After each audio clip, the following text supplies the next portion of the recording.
Bonjour, bonsoir, bande konanga ya RDC, bana ya Congo. Oya biso ezali République démocratique du Congo. Wape pai bozali bisika nyonso bozungolu pe bolingo ya kozwa connexion na internet pona kolanda émission o ezali ya bino na kombo Nani Zoba. Nani Zoba ezali wape pai toza komitu na motuna. Tolobi teke kingani songolo to pakala yenda za zoba. Tolobi na mae o to ako bika na mboka na biso to ako réfléchir to ako mitu na ba question. Nani nde zoba. Bongo bato oyo batanga mingi te pona lingaka bango mingi. Pamba te ndenge ndeko moko ya langa nzemba loba moto asalaka kelasi atangaka te po moto akotangisa ye azalaka te. Bongo mingi na mokili bato oyo bazali bato bako manyola bato bako réfléchir pona koluka bonsomi tope bolamu ya bato mingi bango bazalaka na ba diplôme te. Bongo biso awa toyekolo bateke licencié nde zoba tope o azangi diplôme nde zoba te tolobi yango te. Biso toaka komituna Nani Zoba. Merci pona yo motoza na ngai kolanda biso o ezali 14e numéro na biso ya émission Nani Zoba. Boyebi bien que émission oyo Nani Zoba ezali émission oyo ezali conçue réalisé na kati ya mouvement citoyen na bino kombo na yango 4C. 4C linka koloba ete Congo égale Congolais, Congolais égale Congo. Et pas na biso tolobaka moto alobi ke ya lingi Congo. Bolingo na ye oyo kotalisa biso ki alingi Congo ezali kaka soki na misala na ye azali koluka bolamu ya ba Congolais. Bongo to betaka sete na esika wana pona koloba ete Congo ezali kaka Kinshasa te. Lelo tozali na 26 provinces, tozana 145 territoires et puis tozana plusieurs langues et dialectes, mais tozana 4 langues nationales. 4 langues nationales wana et ko pese biso ko kabwanité s'il vous plaît. Pambate na lobaka yango bo keseni ya misapi ya maboko yango nde salaka bote pelengi ya loboko. Tika ete nzambe apambola bandeko o nyonso tozana bango na réalisation pe na régie. Merci bandeko na ngai boyebi ke depuis 8e numéro na biso toloba yango tola pandai. Biso teyaka kolobela kaka mibeko. Pambate objectif ya mouvement citoyen 4C ezali pour que tokoma na ba loi forte et non des hommes forts. Pourquoi? Parce qu'en vérité et en réalité, les hommes passent, mais les institutions sont censées de rester. Mokando on a simi na maboko na nga na ebiete mingi ya Congo boyebi yango. Ezali bongo mobeko likunzi o na lopoto babengi yango constitution. Constitution oyo na lobaka yango tango nyonso. Ba o bazali ba constitutionnaliste bazako loba ete eza mabe. Nga lobi ezala mabe, to ezala malamu, il faut toyeba yango. Pamba te ata Biblia esantu pona biso beyamba. Autre ziba Christou yambo eti tokoma na ba Louis II autre tangaka lelo ezaki na ba version oyo ba changer oyo koma canonique et non canonique pour que l'autre soit Louis II révisé. Bongo yambo eti tolobela mokanda oyo to négliger yango toyeba ngo nanu pamba te mobako mokanda oyo yango nezali moboku mokanda oyo yango nezali socle mokanda oyo yango nezali fondation oyo kosimba mibeko nyonso ekotambusa mboka na biso na sima talatina tango nyonso na sengaka na biso soki na kozala koloba lokota moko na bandeko ya régie ba balancer biso article 62 pamba te ezali article oyo yango nde pesaka biso makasi pamba te yango nde eza kosunga biso toya koloba pamba te wana mobeko lukunzi eza kobeta sete elobi maloba oyo. Article 62.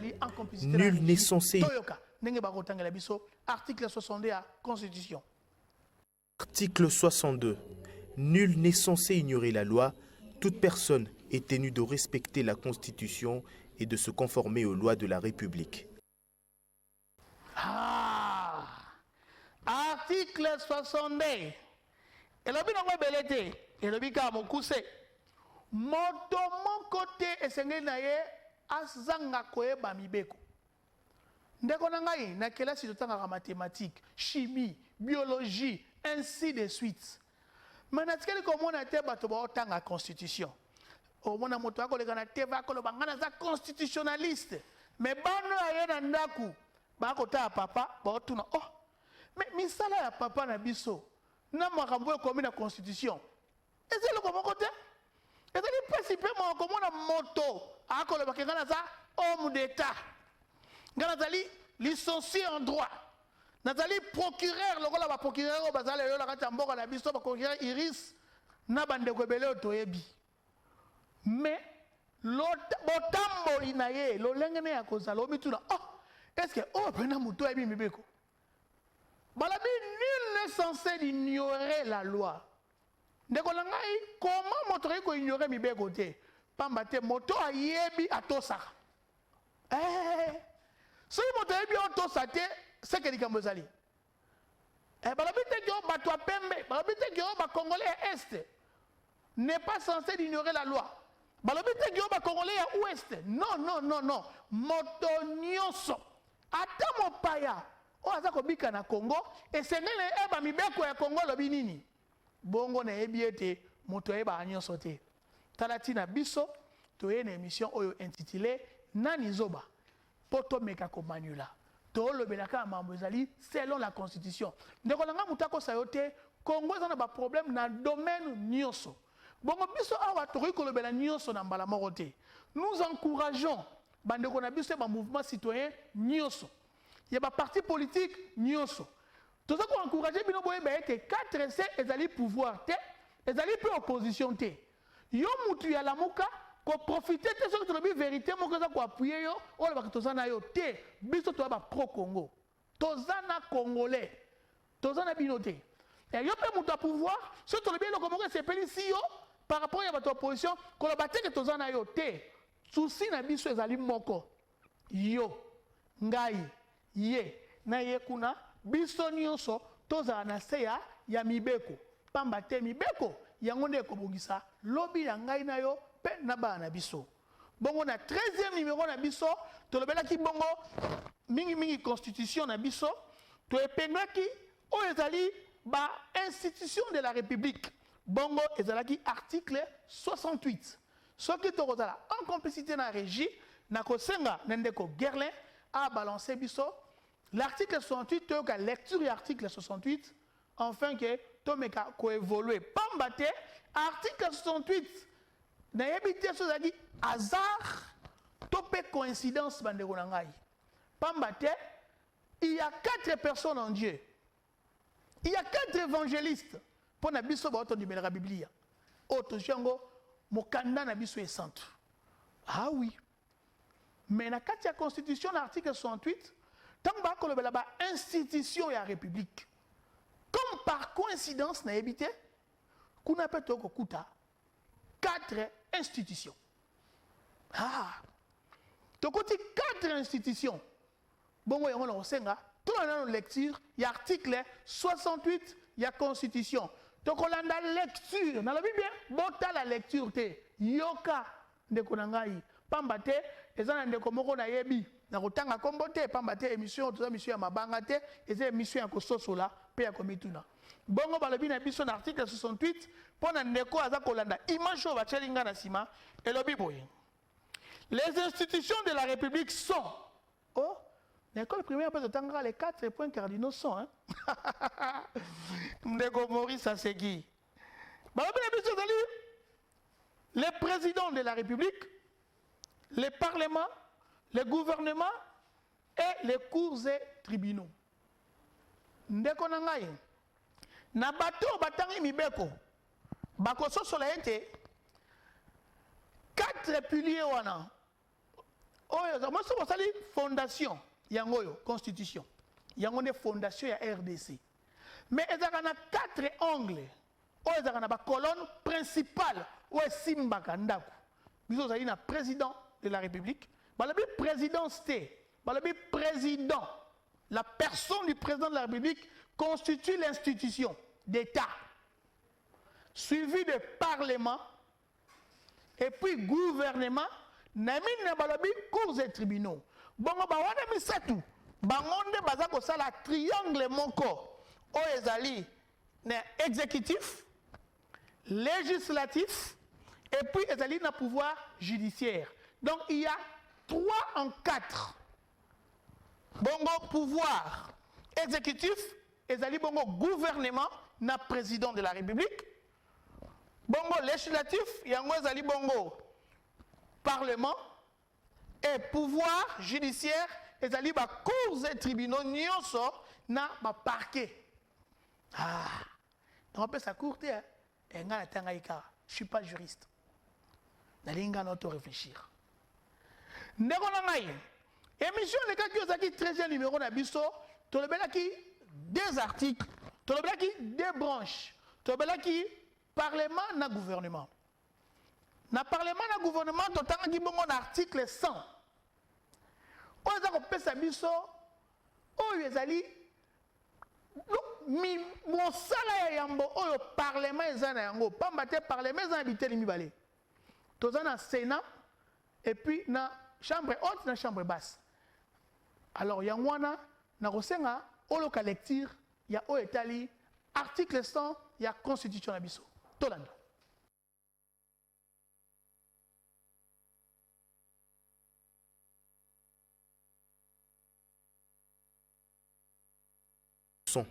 Le pouvoir législatif est exercé par un Parlement composé de 2 chambres, l'Assemblée nationale et le Sénat.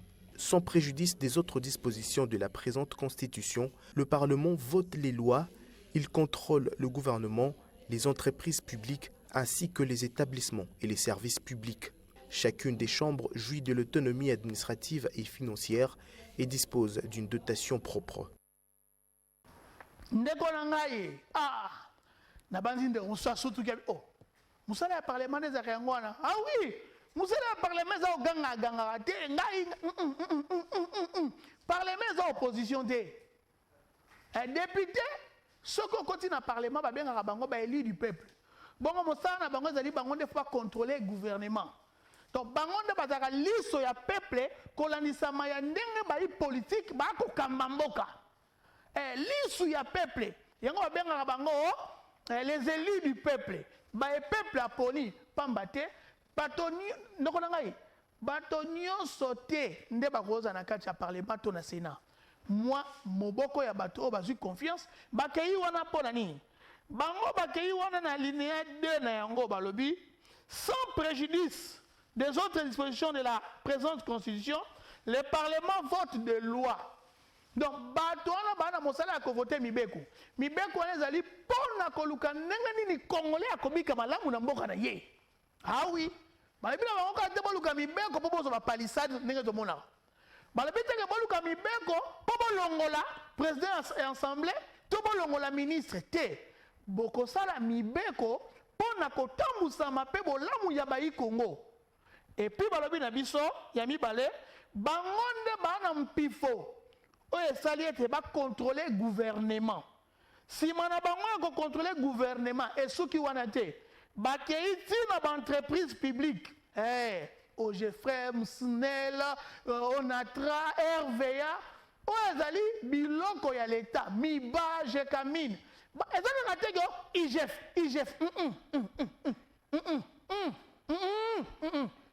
Nini? Ezaka IGFT. Ezalo tomo d'abord ya bino ba député. Malheureusement, yango zeto to monaka. Na mboka na biso ba député ozomona mutaza député nationaux azo militer pour ya comme ministre. Nyonso wana pona nini baza ba serviteur ya peuple te. Baza ba serviteur ya mabumu na bango. Bayana nzala, bayana souci ya ko changer lolenge ya ko bika na bango. Or ba ebite ke yo soko komi na mbongo ndeko na ngai, mboke ko changer te. Na mboka na biso Congo, tozana bato mbongo ebele. Mais mbongo na bango ebongisa mboka te. Na lobaka yango chaque fois et puis naza ko chiter na yango pona continuer na lelo. Ba mobutiste o ba travailler na maréchal Mobutu, batikalaka bana bango mapangu, bandaku na bambongo. Mais bazanga kotikala bana bango mboka o ezali na mibeko ekobatela bana bango. Talatina mingi kati ya bana na bango bateka babiloko wana nyoso bakoma ba exilé politique. Pourquoi? Parce que mibeko ezobatela motote na kati ya mboka na ye. Talatina biso 4C toi kobeta sete ndeko na ngai toyeba constitution na biso. Bongo ya lelo na lobaki tokolobela président de la République et puis na ba cour et tribunaux.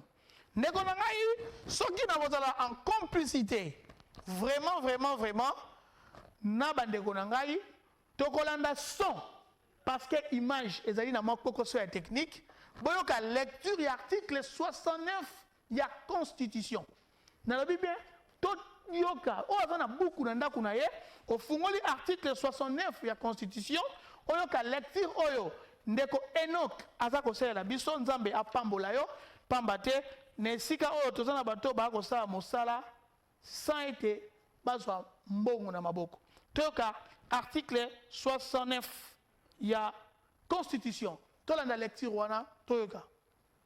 Article 69. Le président de la République est le chef de l'État. Il représente la nation et il est le symbole de l'unité nationale. Il veille au respect de la Constitution. Il assure par son arbitrage le fonctionnement régulier des pouvoirs publics et des institutions, ainsi que la continuité de l'État. Il est le garant de l'indépendance nationale, de l'intégrité du territoire, de la souveraineté nationale et du respect des traités et des accords internationaux. Oh bamongo balobaka ngoya o ndeko na ngai oyebi ntango ngai natangi constitution ndenge tokotanga yango malembe na bamembre ya bureau ya mouvement citoyen 4C nango mituna pena nani zoba ya soloko na moko na mituna nani zoba mpo na nini omona pena congolais abika aza pena congolais mpo mikolo congolais sekoki te mikolo ozoza congolais fo bakisa soi-disant des pères et des mères et des terres. Ah, Nzambe pambola papa Omari, esika azali. Je vais parler que de la Constitution, l'article 69 au Batangeli Biso. Mais na retourne à la question.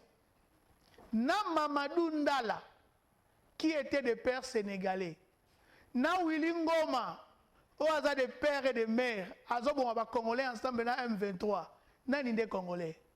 Mbotala maele sosola. Sinon te na retourne yo nani zoba. Ndeko na ngai. Article 69 de la Constitution, et le bien biso boy na bandeli ko tango esi batangeli biso. Balobi, le président de la République est le chef de l'État. Il est le représentant national et il est le symbole de l'unité. Elembo yabo sangani. Bongo boni président de la République. Oh azali institution na mboka na ngai Congo. Et comment on dit elembo yabo kabwani. Natango ya Zaïre, pouvoir na biso bangala. Natango ya Kabila, pouvoir na biso yo na gonga we, unapita. Bongo lelo komi mashamu menu. Ndeko na ngai. Président de la République. Mobeko Lukunzi o yé moko asimbaka po ala pandai. Elobi na biso azali elembo ya bomoko. Donc, au lieu de le bomoko, tu as le fachi. C'est une église, tu as le Kouloutounanga, il y a un journaliste, c'était Kouloutounanga Fabien, na télé Tchangou, il y a le bara, dit amen. Si vous avez un papa, il y a Freddy Omari, le bara, allez daddy, évolue daddy. Le président de la République, il est le symbole. Donc, ce que tout le monde a dit, il faut tout le monde a bomoko ya mboka. Donc, na kati ya nzoto ya président de la République, na zolo ba bien, ba lobi présidence té, la personne du président. Ezali lokola 26 provinces ya RDC. Bon yo betara tolo pouvoir na biso bino banai. Ah oui, conformément à l'esprit de la Constitution, le président de la République est l'incarnation de l'unité nationale. Malheur à ceux qui veulent marcher sur la loi sans pour autant les connaître. Mon frère, ma soeur, Balobi, il veille au respect de la Constitution. Donc, le président de la République de mon pays, RD Congo, il est celui qui a pour objectif de veiller sur le respect de la Constitution.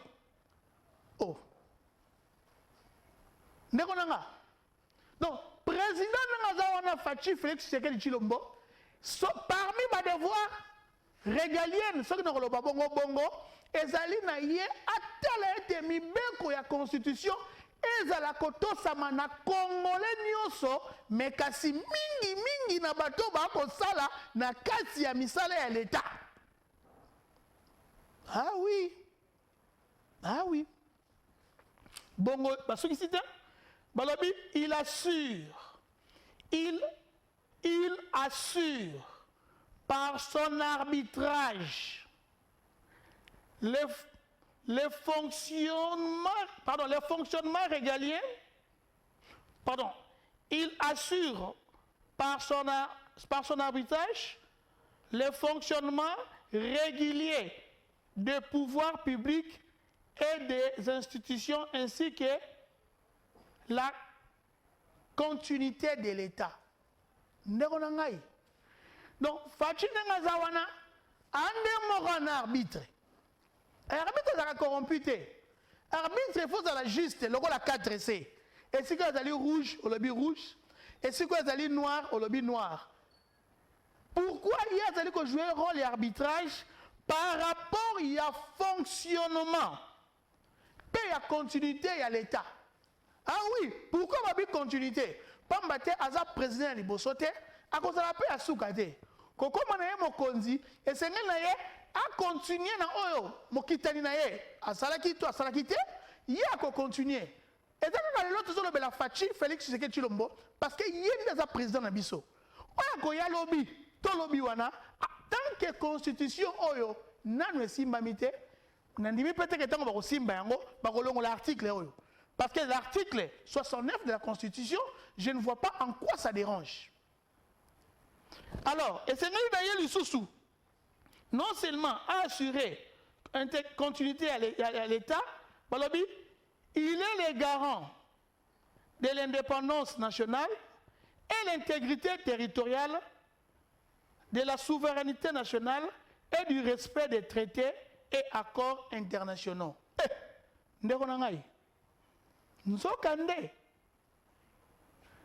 Non seulement comme il y a garant, oh, papa Etienne Tshisekedi a besoin de Mobutu. Mais la constitution de Bissau, ils ont rappelé que le garant de la nation, c'est le président. Et aujourd'hui, le président de mon pays, le Congo, c'est M. Félix Tshilombo Tshisekedi Antoine. Balobi na ye, l'article 69, il y a garantir indépendance. Bon, indépendance, c'est un ici de indépendance, il y a séparation du pouvoir, il y a quatre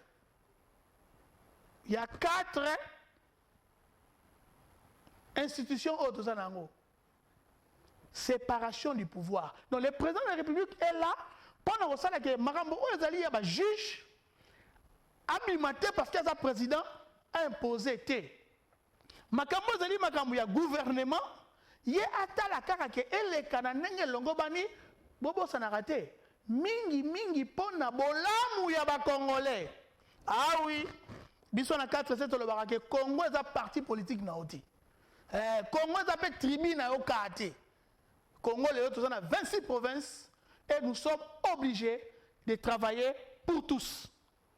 Bon, il faut le président de la République, où il devoir à veiller à l'intégrité nationale. Intégrité. Il y a territoire national. Nous avons ce qui papa Félix Tshisekedi Tshilombo. Aux autres, là, vraiment, est-ce que nous avons encore l'intégrité de notre pays? Je me demande. Et puis, il faut respecter l'accord. L'accord peut traiter.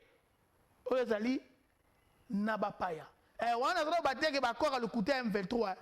On a engagé Congo. Qu'on profite de que, oh non, mais c'est qu'il avait dit les accords. Non. Je parle des accords internationaux où ils ont engagé l'État. Et nous avons dit que non, comme moi, vous avez dit que dans Zamba Nini, soit dans hôtel Nini, qui n'engage pas l'État. Non. On est allé le tome, il y a président de la République. Bongo le quoi, TV Zagangonga. Bongo Ngonga, pétant aussi comme on dirait, mon goût dans la biso. Non, c'est un ndeko, acheter la biso. Lecture et article 91. Pour tout évoluer, pour tout que nous quitte. Article 91. ya constitution na biso. Article 91. Le gouvernement définit en concertation avec le président de la République la politique de la nation et en assume la responsabilité. Le gouvernement conduit la politique de la nation. La défense, la sécurité et les affaires étrangères sont des domaines de collaboration entre le président de la République et le gouvernement. Le gouvernement dispose de l'administration publique, des forces armées, de la police nationale et des services de sécurité. Le gouvernement est responsable devant l'Assemblée nationale dans les conditions prévues aux articles 90, 100, 146 et 147. Une ordonnance délibérée en Conseil des ministres fixe l'organisation, le fonctionnement du gouvernement et les modalités de collaboration entre le président de la République et le gouvernement ainsi qu'entre les membres du gouvernement. Si, encore une fois, Ndeko Gerlin, na kosenga contenu à temps, parce que mission haute de la grande à 30 minutes. Na kosenga contenu à temps, toyoka fond sonore, il y a article 149, 150 et 151. Comme ça, je vais conclure une fois, parce que TV ezali Ngonga. Ce qui, on est en complicité, na kosenga, tolanda lecture, il y a article 149, 150 et 151, et puis je vais commenter pour en finir. Article 149. Le pouvoir judiciaire est indépendant du pouvoir législatif et du pouvoir exécutif. Il est dévolu aux cours et tribunaux qui sont la Cour constitutionnelle, la Cour de cassation, le Conseil d'État, la Haute Cour militaire, ainsi que les cours et tribunaux civils et militaires. La justice est rendue sur l'ensemble du territoire national au nom du peuple. Les arrêts et les jugements ainsi que les ordonnances des tous cours et tribunaux sont exécutés au nom du président de la République. Article 150. Le pouvoir judiciaire est le garant des libertés individuelles et des droits fondamentaux des citoyens. Les juges ne sont soumis dans l'exercice de leurs fonctions qu'à l'autorité de la loi. Une loi organique fixe le statut des magistrats. L'article 151, si on peut vraiment faire la lecture pour que tu chité une fois pour toutes, l'article 151. Comme ça, ça va nous permettre de commenter une fois pour toutes les Gonangaï, Pambate Mboko na biso Congo, et ça na makambo kitoko. Mais les politiciens, ça on dirait qu'il y a ma bende sengeli toyeba. Na TV toaka na Paris Foot, winner, alléluia, amen. Na kosenga si y a moyen, totanga article 151. Tu as fond sonore comme ça tu vas cochiter. Dès qu'on a la constitution, tu vas te rendre compte que il y a déjà séparation du pouvoir. Dès qu'on a les cours et tribunaux, les pouvoirs judiciaires et les garants de la liberté individuelle et des droits fondamentaux du citoyen. Dès qu'on a s'il vous plaît. Mibeko oya mboka na biso esali ete moto na moto oya kotosa yango Congolais akozala malamu. Ekamisa lelo na mboka na biso mingi na bandeko batelemaka na nzela comme ba policier. Mutu abuki mibeko, abuki yote. Yoko bimondire yenda za soki M23 on dirait yende ADF obimisi ba paquet te ndeko na ngai. Pambate buku nyuso ya mibeko ezalaka na etumbu oyo elandisami infraction. Ndeko na ngai nani zoba soki yo militaire congolais oza ko maltraiter ndeko na yo comme si yenda za monguna na yo. Ezali pasi ndeko na ngai na mboka na biso pamba te bato bayebi mibeko to bazwi mwa ndambu ya pouvoir bakomi kosala mibeko mpona bozalisami na bango. Mibeko ezali lisusu te mpona intérêt général. Nakolekisa likambo te avant na sisi émission.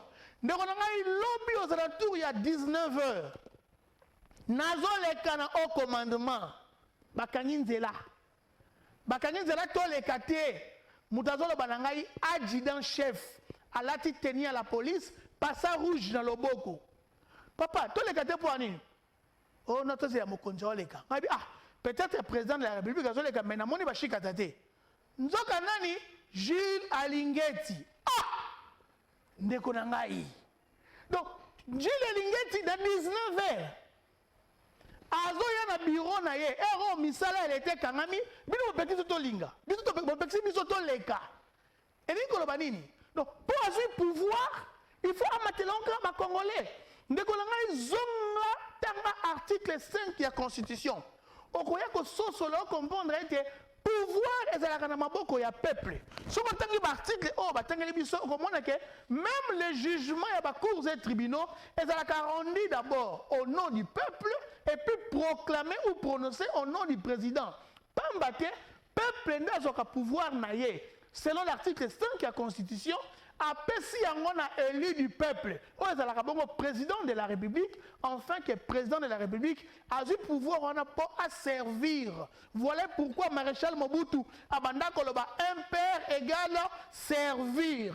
Yango yoza nani obetelaka bana misala na maboko pendant que basalaka musala malonga te na tuni question lisusu oyo ezali ya shit ndeko na ngai. Depuis 1960, aux indépendance, le Congo est dirigé par les hommes politiques. Au nom du peuple. Mais depuis 60 à aujourd'hui, 63 ans d'indépendance, population congolaise a été dans l'hôpital à Malongate. Population congolaise, votre gratuité enseignement, mais quand la Malonga y a gratuité, exacté. Bongo boko beta maboko, ndekonangai, nani zoba.